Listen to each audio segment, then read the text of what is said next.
my heart will do the same.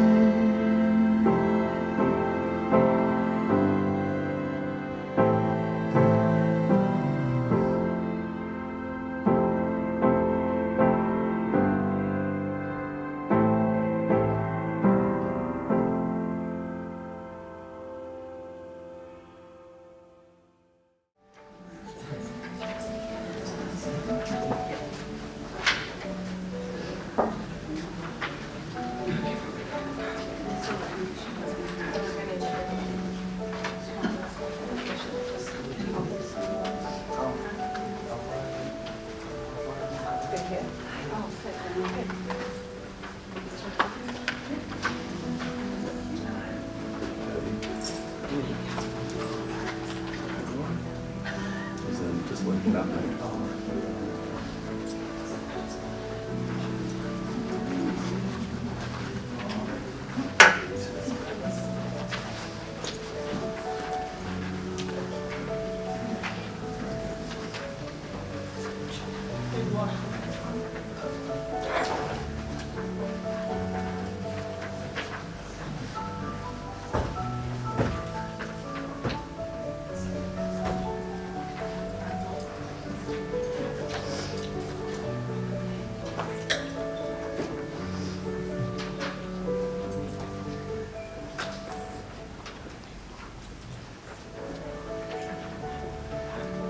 Welcome everybody. Hello, 1, 2. Welcome everybody. My name's Rod Kell. I'm the pastor here at Abundant Life. Great to have you here this morning. Because what family and church family is all about is supporting one another and celebrating in times of joy and also grieving with one another in times of pain. So it's great to have you here this morning. Thank you. Thank you for coming.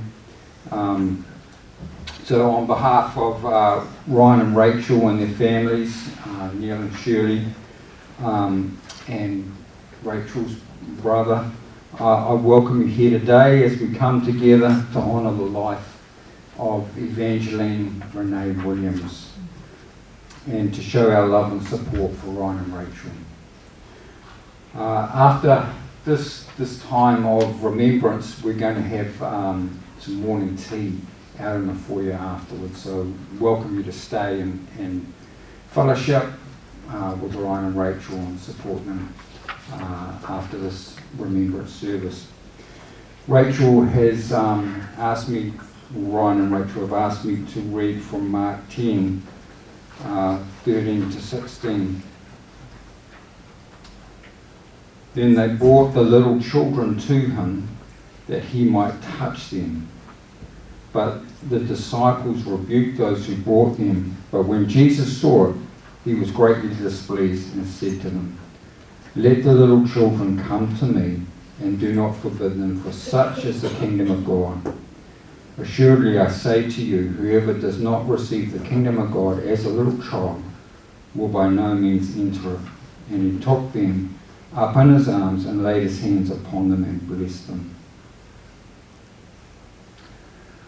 Rachel and Ryan, we want to honour you guys today for valuing the life God gave you in Evangeline and for fighting for her to be born when the doctors were telling you to take another road. Your actions demonstrate your faith and trust in God through the darkest of times and your willingness to walk through the mystery of why and obedience to a loving Father. All of us here today pray for God's comfort and love to overflow your hearts. So I'm going to ask Rachel and Ryan to come up now. They're going to share some of Evangeline's journey. So why don't you come up, Ryan and Rachel?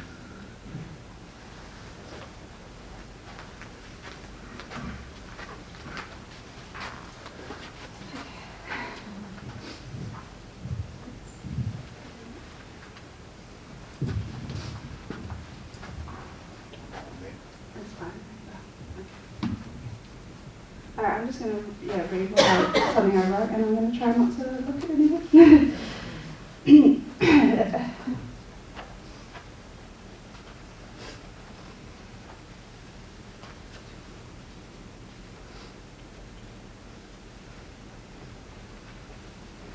It hit me as I sat down to write about our beautiful daughter Evangeline that this isn't the usual funeral speech, or even one I ever thought I'd have to write. I don't have years of memories to choose from. We don't know what kind of person she would have been, what her personality would have been like, what she would have liked and disliked. I can't stand here and talk about her quirks or tell funny stories about the things she did. To be honest, the lack of memories is one of the saddest parts of all. When I saw those 2 pink lines on the pregnancy test, I began to imagine our future as parents, the sleepless nights, the new learning, our lives forever changed. I imagined what our baby would be like and wondered if our first baby would be a girl or a boy. I never for a moment imagined she would only live a day. While I don't have years of memories to share, I can share the profound impact that her short but significant life had on mine. Evangeline will forever be our firstborn daughter. She made me a mum and Ryan a dad. She taught me to be more selfless as my mother heart fought to meet her and chose to celebrate her and carry her, not knowing the exact outcome or if we would even meet her alive. Because of Evangeline, I've made new friendships, sadly, with others who have walked this path also. It has deepened Ryan and I's marriage as we walk through this together, supporting and loving each other and feeling the weight of our loss together. I felt even more in love with Ryan as I saw the love that he had for our daughter and the tender way he held her and protected her during the day that she was with us. Evangeline helped me to be braver. I had to face my fear of needles and let go of my ideal birth plan. She had strengthened my relationship.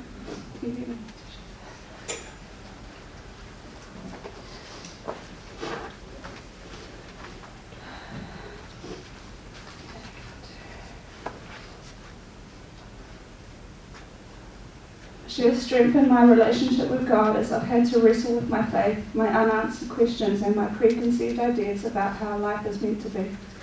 I have realized my immense need for God and have felt peace that surpasses understanding. Because of God, we have walked through the hardest season of our lives and not been destroyed. I do not understand why she didn't get to come home with us, and I probably never will.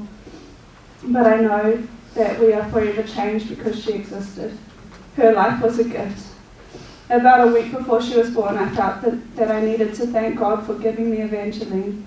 I remember sobbing as I thanked God for Evangeline, and I journaled all the reasons I was grateful. I can either choose to be bitter about all the days we didn't get with her or grateful for the day we did get with her. I want to choose to be grateful while still allowing myself to grieve all the days we don't have and all the milestones we will never get to celebrate. She was loved and valued. Her life was short but impactful. During my pregnancy, I was given a journal from a Trisomy 18 charity in the US. In this journal was a section to write letters to my baby. To finish, I want to read some of what I wrote. Dear Evangeline,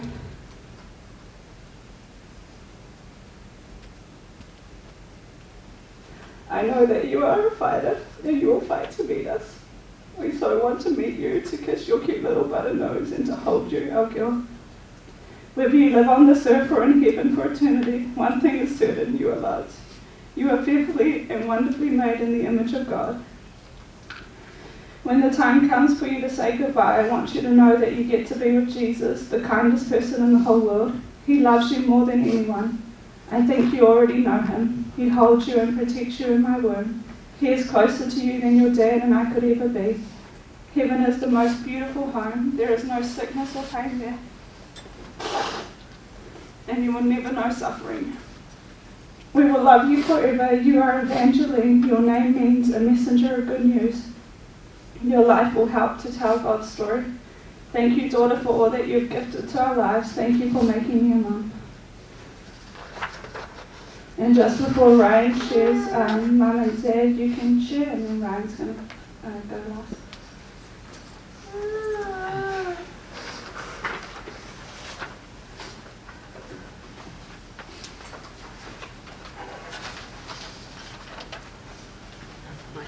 tissues too.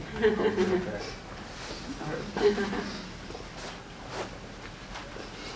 I might have to read some of it too, so it's a bit tough. I'm Rachel's mum, Susie.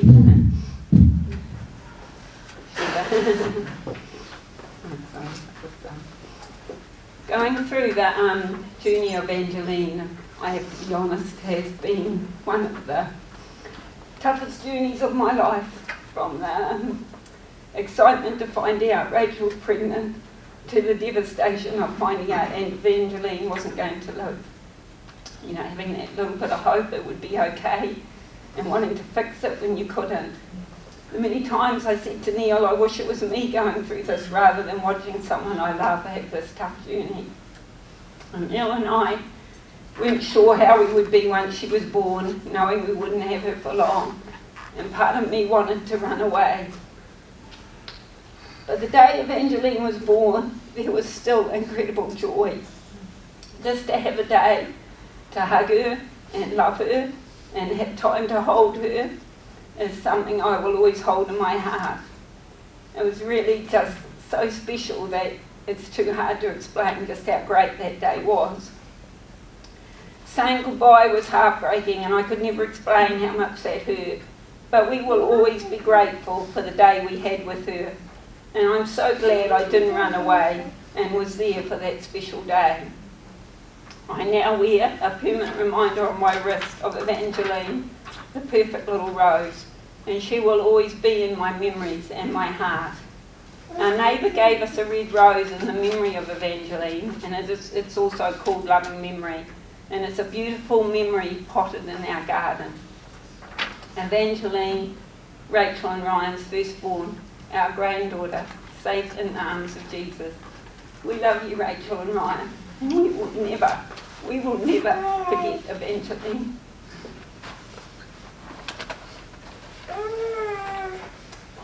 If I can read my writing.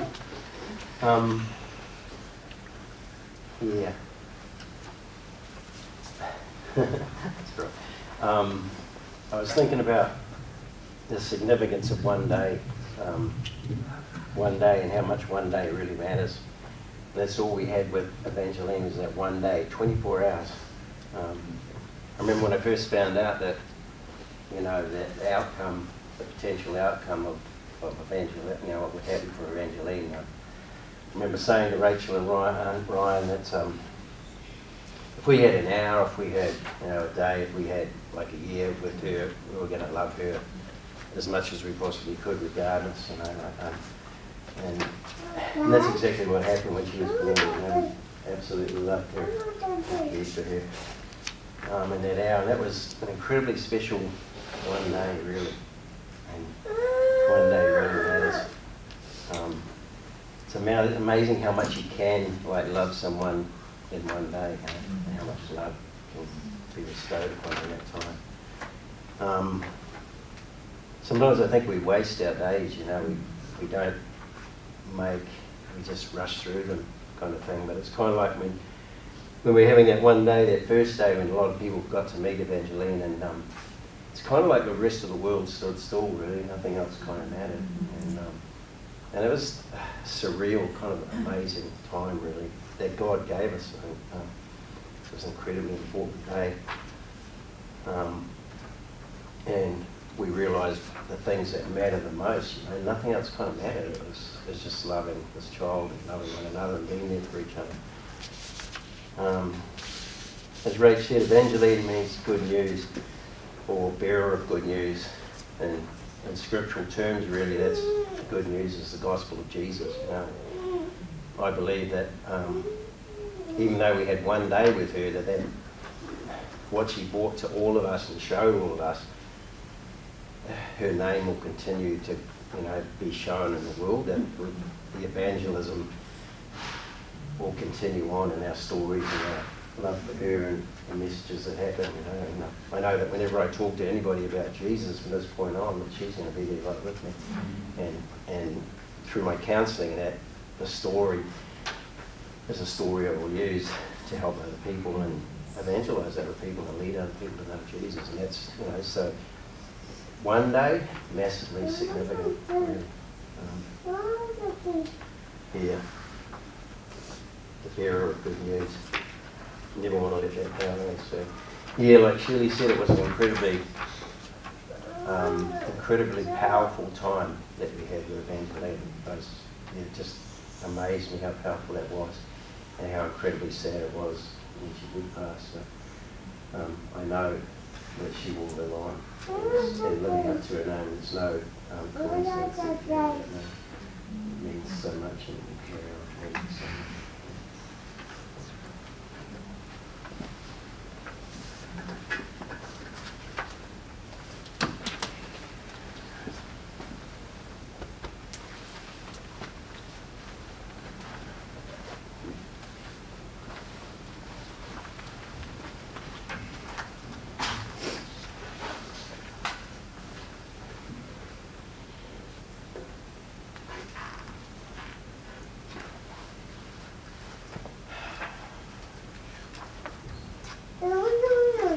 As a whole, I want to thank you all for supporting Rachel and myself.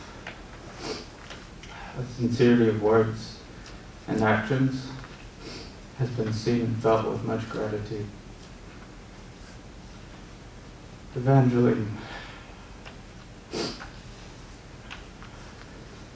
Several years ago, I heard a song by a guy called Tyson Matzenbacher, and the name of the song is Evangeline. It was something in me decided after hearing that song that this is going to be the name of one of my future kids. I chose it at the time because I liked the tune and I thought the lyrics carried deep meaning for the writer.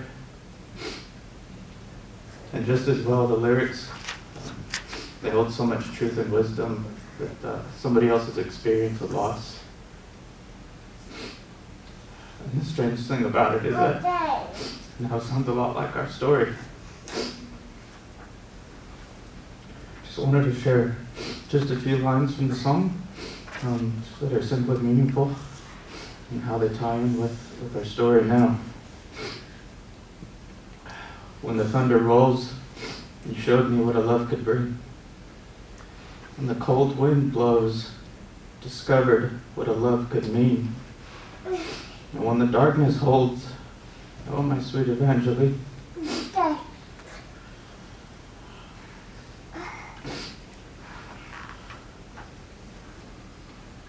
you were the wild eyes shining throughout the pregnancy. We had thunderous rolls that came in the form of negative words and information, even experiences from other people. The song says, you showed me what a love could bring, and now I see that love brought Rachel and I to value the life of our unborn daughter. And the love also brought support and kindness from family and friends, both near and very far across the world. The cold wind blowing was at times a constant knowing that we aren't in control in the face of despair, but we discovered what a love could mean. For one person's life, people all over the world agreed in prayer for the three of us and our families. For one person's life, friends and families provided several meals and finances to support Rachel and I because we couldn't care less about anything else. And our daughter's life was at stake.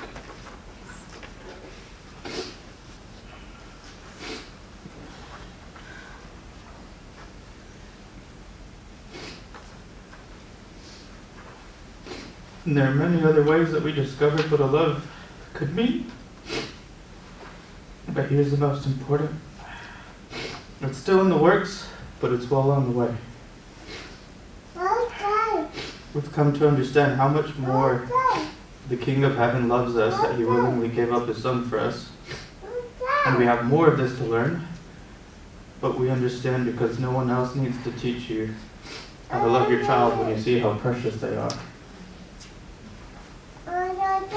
The other set of lyrics says, when the darkness holds, oh my sweet Evangeline, You were the wild eye shining. And in plain English, Evangeline opened her eyes for us.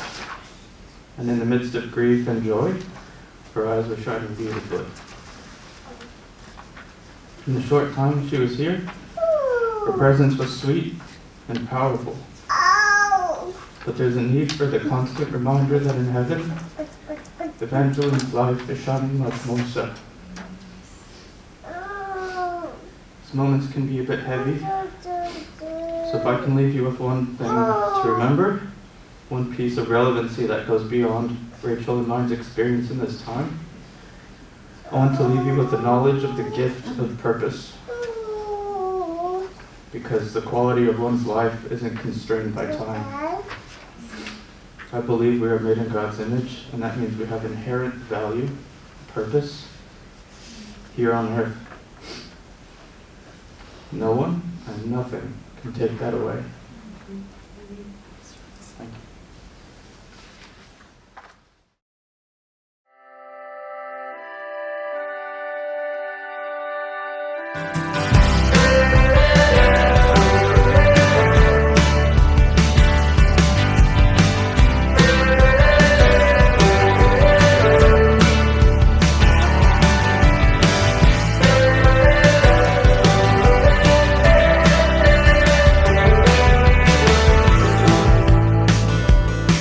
Stood slow is the way I remember you being.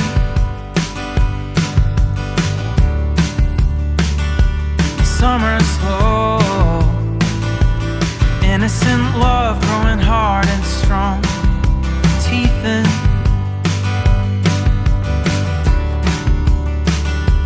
So when the sky grew dark, like an old glass jar, black dye in the water as a circle spun. We were the lucky ones.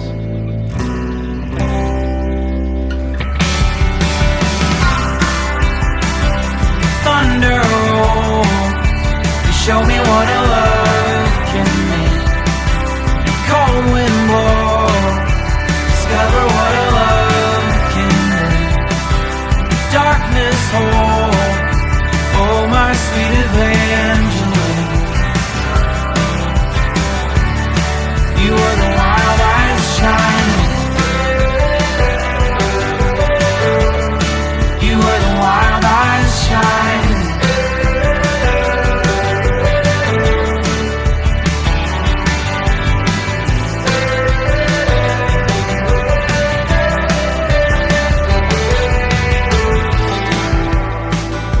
Shiver cold at the wind and the waterside meeting.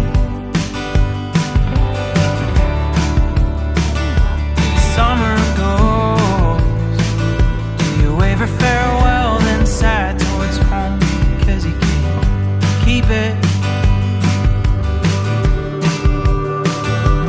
So when the grass bent down under the loudest sound,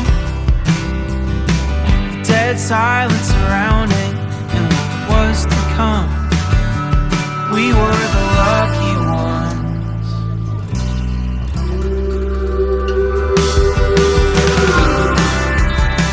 When the thunder rolled, show me what a love can be. Cold wind blow, discover what a love can bring. Darkness hold, oh, my sweet Evangeline, you were the